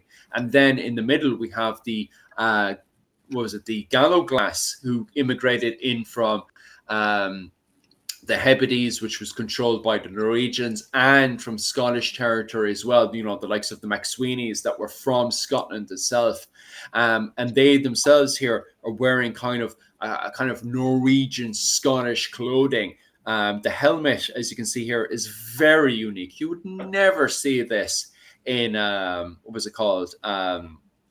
Europe. And also the riveted mail style that they have with the lena at the bottom tipping out there. You can kind of see indication of the lena, and also you can see the gammonsen just at the top there as well. So it's more of a Norwegian Scottish influence coming in, affecting the effigy that we can see here. And you can still see the base foundation of their Gael clothing as well that O'Connor is wearing. So although we have this interpretation of the Normans coming in and becoming more Irish than the Irish themselves, the world is still circulating and changing. It's not stale. We can see influences coming in from Europe, but at the same time, those influences coming in as well. So I do think people need to take note of that as well, that it's not a clean cut situation of, the Gaels staying the same and wearing the same clothing for 1,000 years, and then the Normans coming in and adopting that clothing as well. Then in fact, we have circulation coming in here, that we have European ideas coming in. At the same time, we have this kind of Scottish Norwegian influences coming in. And then at the same time as well, the Gael are also having influences into the Highlands, and then that kind of blurring into the Lowlands and into the border Reiver territories between Scotland and England. At the same time as well, we can see how at the time when we go into the the 14th to 15th century, how Gaelic society has blurred into the southeast side of Ireland to influence the Normans that had come in and mixed them upon them. Micheál, I see that you want to kind of elaborate on that one. You seem to be pondering on something there. Oh no, I wanted to add that like when you said the Fitzpatricks and how it goes both ways, that there is a document in the 16th century around I don't know if it's the Desmond Rebellion or the Tudor Conquest, I can't remember. But anyway, it's a guy with a very obvious Irish name, who has written to English courts to justify and state how he is not of Irish descent, because of the things that are coming in that are sort of anti-Irish and with land holdings and stuff. And he goes to great lengths to sort of state how he is not of Irish descent, he is of English descent, and it's a full document basically of him just proving his case in court, that he's not an Irishman, even though he has this Irish, first name and surname. Whether it's I don't know the translation if it's an English name that's been Gaelicized. But it's just interesting that you would bring that up, and that how identity, we've got Irishmen that are proving trying to assimilate into English culture, whether that's becoming the McGillipatricks to the Fitzpatricks. We know how the O'Briens sort of integrate themselves into the English political system. And then we obviously have these sort of people in the middle who are getting caught up in all of this, who are then trying to justify their position for whatever reason, whether it be political or for inheritance or whatever. So it just shows, like you said there, just reiterates how blurry the lines can be. Oh, for and I just sure. wanted to add that in. Yeah, just heading back over to the comment section as well. The Normans weren't French; they were Viking.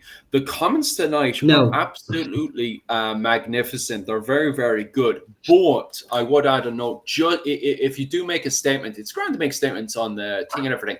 But if you could do us a favor and just elaborate on a wee bit more, just making blunt statements is kind of like, okay, and what do you mean by the Normans weren't French, they were Viking? What do you mean by that? So definitely, if you make a statement, definitely elaborate on it. And it would be even better still if you add some books in there. So even if I haven't read the book, I can go and investigate, or I could probably get a good idea of what you're trying to say because of that professor who's, now supporting up your argument and stuff.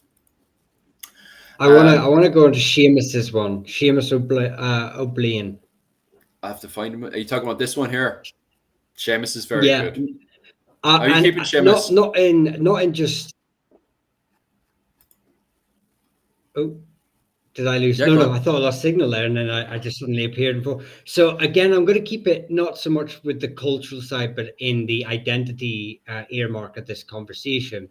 When you have the Kings of Moray, who are literally justifying their claim to being kings through the fact that they have Irish descent, that they come from an Irish nobility or Gaelic nobility. And this goes back, obviously, to the Dalriada, the invasion of Scotland, that claim, so that their whole justification for their rule of Moray relies on, and future kings would use it too, is their Irish descent, and that gives them the claim and the right to rule Moray.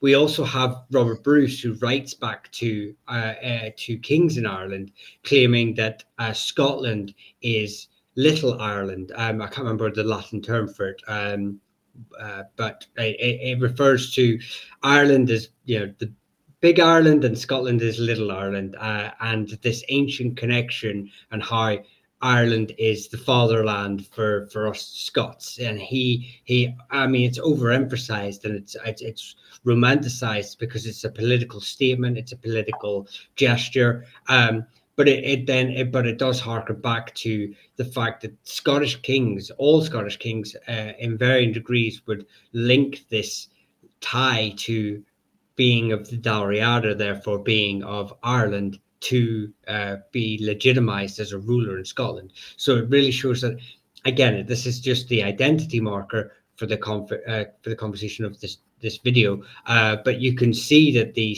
Gaels the Gaelic speaking people, kings, and the eventual Norman kings are using this tie to their Irishness or their claim to Irishness for their right to rule Scotland. So it's not really overplayed. It's played. It's a political piece played in medieval Scotland. So there is obviously a very close connection between the two countries. Can I add to that? Until the end of the 17th century, many Gaelic Irish would have regarded Gaelic Scotland as being part of their same culture, the Gaeltacht. Elizabeth had a Gaelic problem. James of Scotland had a Gaelic problem. They solved it in different ways. The kings of Scotland were quite adept, especially in the early modern period, at starting to incorporate Gaelic lords. The most obvious one is Campbell, who becomes Duke of Argyll eventually. The sad thing is that although James was good at doing that with Campbell and others in Scotland, and I know he did some bad stuff with some Scots Gaelic people, he failed completely in Ireland because he left Ireland up to the English in Ireland. And then with that and with the Reformation, it brings a split in this Gaeltacht. It splits into Scotland and Ireland, a split which then gets exacerbated with the rise of nationalism, which kind of sort of, instead of a Gaeltacht, you have a nation. It's complicated, but that's what it's like. Yeah, I want to quickly just add as well. Campbell's a great example of these in these changes. In you have a family who's been, I think, kind of been proven to be genetically from a Brythonic stock, so native to the Argyll area before the arrival of the Gaels, who adopt a Gaelic surname, who then become huge players in the Norman kingdom of the Bruces, and then eventually become the most powerful family in Scotland under the British system. They are a perfect example of this constant moving and changings, and how complicated the whole discussion is. So it's just funny you say the Campbells and how they are a perfect embodiment of this movement. And as far as I know, the Campbells claimed descent from Dermot of Divna, who is Dermot of Agus Grania, who's from South Kerry. Through maternal lines. Yeah, so the Campbells are really Kerry men. Yeah, well, yeah, I believe their maternal, they believe their paternal line married into the heiress of Odivna, but it's yes, the link is there as well with but it just shows just how mixed we all are. The same could be said with the Kennedys of Scotland as well, from the Kennedigs, another Brythonic family with a Gaelic name or Gaelic name. So, and like say, the language didn't change to Gaelic till the 14th century. So, up until the 14th century, there was much more understanding from a Kerry man, from the Divnas to the Campbells. They would have understood each other. So, it's like saying, not only break away in the 14th century. It's still fairly recent. Oh, Glencoe, and they're talking about now the Glencoe and Culloden when they talk about the Campbells. Yes, another back history. I just want to finish off my main points on this just before because we just have 5 minutes left, and then I just want to finish off 1 or 2 questions. If we haven't answered the question, no, we'll probably cover it again next week, because next week we look to cover who are the Anglo-Irish. So just make sure to pop your question down below. So if we don't cover it, we'll definitely cover it next week. But let me just finish my main point of this presentation tonight. Just to highlight, I was just saying that we have those influences that come in with the Normans. Once again, it's decided to highlight Micheál and not myself. But regardless, you'll have to just enjoy Micheál's face. Actually, I think it might be better if we switch over to this one. Yeah, there we get a way more better view of Art MacMurrough Cavanagh. Now, this is Art MacMurrough Cavanagh in 1399 when he was fighting Richard II, which, thank God, we can now celebrate that he actually beat back over to England.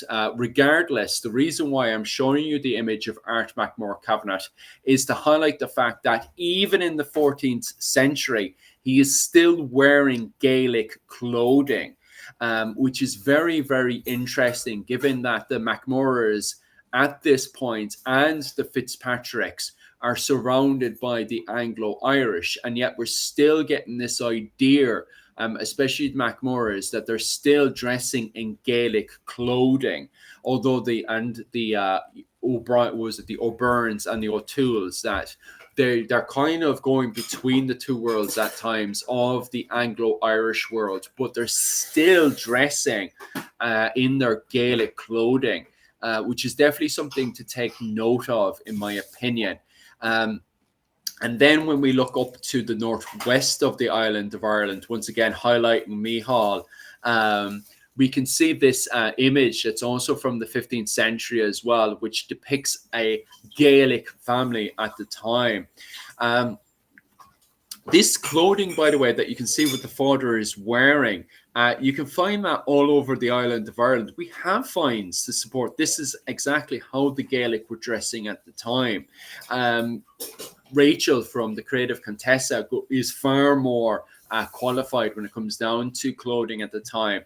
So hopefully around December 8, I can get herself and Dr. Melissa Shields over to the channel, and we can elaborate on this clothing still further. But just to take note that this style pops up again and again, and it's very interesting as well that this style also pops up in the Scottish court as well during the 15th century, this Gaelic Irish clothing. So it's not the case of, you know, the English come in and then the Gael are suddenly being influenced and are dressing more and more English. No, they still have their own unique style of dress and clothing and the way that they're dressing at the time, which is different to the English. So when they're talking about the Wild Irish, they're not talking about people who are dressed in fur running around half naked. No, this is the clothing that they're talking about, that they're identifying as the Wild Irish, which, to be quite honest with you, compared to English clothing of the 15th century, I think this is way more awesome. I actually love this style of clothing. Even the tartan pants that you can see here is absolutely gorgeous in my opinion. At the same time, as you guys were pointing out, the Normans become more Irish than the Irish themselves. Yes, this is actually true to a certain degree. As we can see here with the de Burgh, this book is written by the de Burghs, and here they're depicted going off to do in cattle riding style clothing, that they're wearing Anglo-Irish armor. This armor is completely unique to English armor. And don't get me wrong, they have multiple sets of armor. So when they campaign in the Wars of the Roses in France and England, that they're wearing English armor, English style armor, but at the same time, they also have their own unique Anglo-Irish armor as well. Another depiction seen here. And you can see this furthermore. I'll go into way more detail about this, obviously, next week when it comes down to Anglo-Irish armor. And here's a depiction of English armor, if I can get that into more detail. There you go. This is English armor that you would have seen in England that the Anglo-Irish would have also had. But at the same time, they also, not only do they have this English identity, but they also have this Anglo-Irish identity. So it does give into question of, you know, what it is to be Irish at the time. But as Dr. Owen O'Neill has pointed out, these people are still identifying themselves as English. So it is very, very questionable. And it's definitely something we'll have to get into more detail about next week when we go into the question of who are the Anglo-Irish. So if you guys definitely in the comment section want to elaborate on this still further, definitely leave your questions for next week as we delve into deeper about the topic of who are the Anglo-Irish, because there definitely seems, if we look at Gaelic clothing and then we look at the clothing and armor of the Anglo-Irish, there definitely does seem to be something there. So we'll definitely have to leave our questions and stuff for next week as we elaborate still further. And I just want to thank Dr. Owen O'Neill and Micheál from Clans and Dynasties for coming on to my channel today and all the information you guys have provided. Is there anything else you guys want to elaborate on before I finish up on this live stream that we had today? I just do the Caveman had mentioned a point about, I think, the organization of Irish clans. I'm a bit dubious about that because they follow primogeniture. It's a very Anglicized, the organization of Irish chiefs, the direct descendants of Gaelic nobility. They're descendants of some Gaelic nobility following English law, following primogeniture. It's a bit of an invention, to say the least. There are people who have descendants, but there's much more people who have descendants than these. Yeah, I just want to touch on, if you... Yeah, go on. Your image there with the 15th century Scottish, and it sort of ties into the point I was saying earlier about Scotland, is I believe that's the McDonald's court, and the McDonald's are famous for being from descended from a Norse descent, but they spent so much time and energy to prove that they were of Irish descent. And they even brought in bards and brehons into their court. They really became, a lot of people would say Temple Bar in Dublin is the Irish tourist trap. Everything's just Irish, muck Irish. And so on. Well, the McDonald's were that of the 14th and 15th century. Even though they were of Norse descent paternally, they really wanted to be of Irish descent, and they really kind of over-egged it a bit. But from doing that, if anything, they kept the Gaelic order in Scotland alive that wee bit longer. So, but it's just interesting that you show a Scottish one, and it just made me think about how connected the Ireland and Scotland were. Well, sometimes it was really overly fabricated, like. Right. Anything else we want to elaborate on before I just finish up on this one? And I really do appreciate all the questions, and I just want to apologize to any questions we didn't get to elaborate on. Definitely keep your questions for next week, and we'll try to elaborate still further. And any questions, because you guys were asking questions about different families and clans and stuff as well. Micheál from Clans and Dynasties, if you're coming over from Owen O'Neill's channel or my channel, Irish Medieval History, go over to Clans and Dynasties channel on YouTube and subscribe to his. He elaborates on all of the clans and families of Ireland all the time, and you even do a live stream. When do you do your live stream, Micheál, on Clans and Dynasties? I do. Tuesdays is live stream. Wednesdays is you guys, and Thursdays is members and super fans. So if you pay I think it's 99p. I don't charge a lot. Then I do a members only, which is deep dive family history. So a lot more localized. Just while I'm quickly touching on it, someone did say about the Campbells being some of Irish descent. I do have a video on this, a short form video, but yes, there are native unrelated Irish families who now have the surname Campbell. One of them is McCowell. They changed the name to Campbell in the 15th, 16th century. So yes, you are correct. Nice. Stuff like that you will see on my channel. Was someone asking about the Ryans as well earlier? Oh yeah, I think I seen that one. But what we'll do is we'll say if you want Micheál to elaborate on the Ryans, Micheál can actually give you a full hour talk next Tuesday and stuff over on his channel. So make sure to go over to Micheál, and we'll leave it then to elaborate on that one. And also the same one with the other discussions as well with the RIB and all that stuff.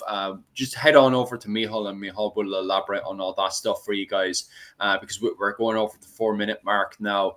And if there's no other questions you guys want to proper elaborate within the topic itself of the Irish identity, what we'll do now is we'll just start finishing up.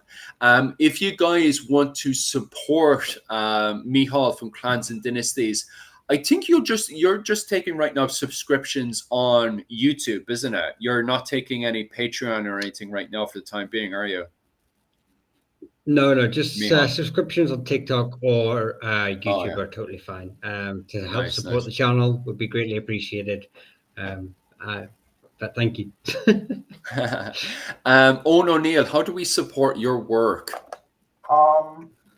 Through YouTube, or I have a Buy Me a Coffee account, which is on all my videos. I'm doing a live stream tomorrow. It's probably at 8 because I discovered today I have a parent-teachers meeting tomorrow. So I was not planning this, so it's messed things up. And then I have a video on the Irish famine coming out on Saturday, probably at 4. So hiding after that.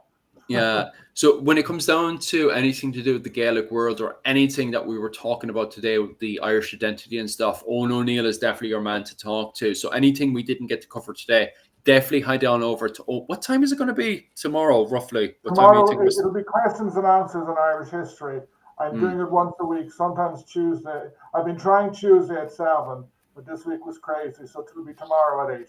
Yeah. 8 o'clock. Right. Fair. That's Irish time as well. 8 o'clock. I'm not sure what time that will be over in the States and stuff. I think it's 3 p.m. New York 3 time. p.m. I think that's Yeah. 5 hours. Oh yeah, fair enough. So about 3 p.m. New York time, and then Irish time around 8 o'clock. Owen O'Neill will cover his live stream. So anything we get to cover today. And if you want to support him, definitely head on over to his coffee. What I'll do for next week, I was meant to do it this week, is actually have all of our ways of supporting the channel and stuff, because we do a lot of work and stuff, so it's nice to get appreciated in that way. And also, if you want to support my work as well over in Irish medieval history, the best way to actually do it is to head on over to my Patreon. You can either give a small amount over to me. The reason why I would always highlight Patreon is because they take the smallest percentage. YouTube take huge percentage off. Buy Me Coffee is also very, very, very good as well. When it comes down to those whole percentages and everything. But at the same time, I do understand your argument that you guys make, that it's easier to subscribe to YouTube. So in the future, once this is all set up, I'll set up the YouTube subscription as well for you guys that just want to make lives easier for yourself, because that's ultimately what it comes down to. But at the same time, if you do want to support my channel, head on over to my Patreon. You can give as low as £3 a month. It doesn't really matter. It's just, the token that really means a lot to me, to be quite honest with you. But at the same time, I also do channels over on Patreon as well. This week now, all the way up to June, I'll be covering Ireland in the High Middle Ages, Ireland in the 13th century, which is covering St. John, what was it, King John in Ireland? I'm sorry to call him a bloody saint, the worst man on the planet. King John in Ireland. I'll be covering that topic to start off with. I'll be covering William Marshall and Isabel de Clare and how they pretty much fixed the administration of Ireland before going into the likes of the Barons Wars, Brian O'Neill's revolt, the Tamaud Wars, and then eventually getting up to the meat of the subject, which is the Scottish Wars of Independence, especially Edward the Bruce's invasion of Ireland. And then that should be up around June. So June next year is when I'm finishing up my classes. And if you want to sign up for that, definitely head on over to my Patreon. It's absolutely magnificent, to be honest with you. I'm having a great time. Maybe the people listening to me are sick of my voice, but I'm having a fun time anyway. That's the main thing. So if you want to be a part of that, definitely head on over to my Patreon. But other than that, guys, thank you so much for all the support. It really does mean the world to us. Other than that, guys, thanks very much, and slán go bhfuil. Wave there, Micheál, yeah. Sorry, I'm telling people what channels to go to. I seen that, all right, Anyway.